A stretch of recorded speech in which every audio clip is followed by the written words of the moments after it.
Njo ndo naojilazia kwa bedi, ake Mungu menipiga zungu, naomba msalimie shemeji, ake nani amepata chombo, na kama ukisikia nimededi, jua ni mawazo msongo.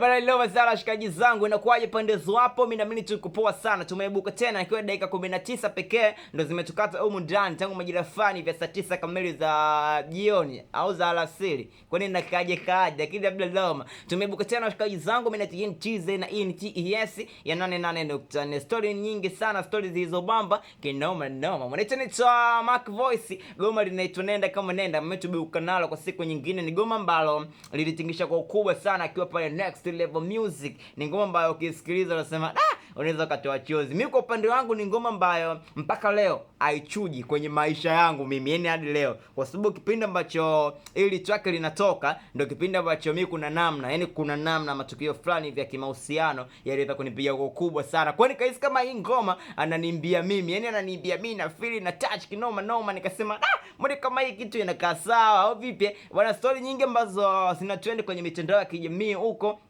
ni issue mzima ya mwanetu Mark Voice, moja interview ambayo alikuwa amefanya kwenye moja media kubwa sana hapa nchini Tanzania.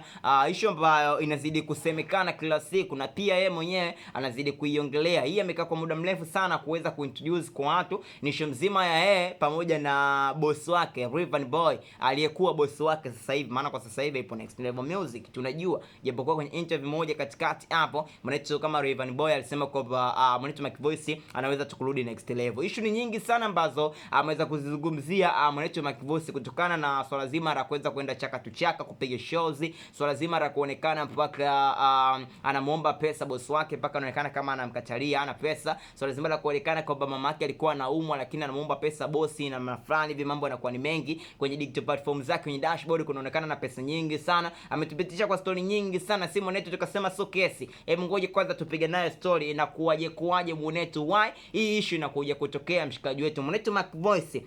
Swala zima la kuonekana wewe mpaka una wazazi wako wanaumwa alafu boss wako unamwambia akupe pesa, alafu kwenye dashboard yako pale inasoma masuala mzima ya financial. Hebu tupitishe kwanza kidogo tuone inakuaje wewe, swala zima la wewe pamoja na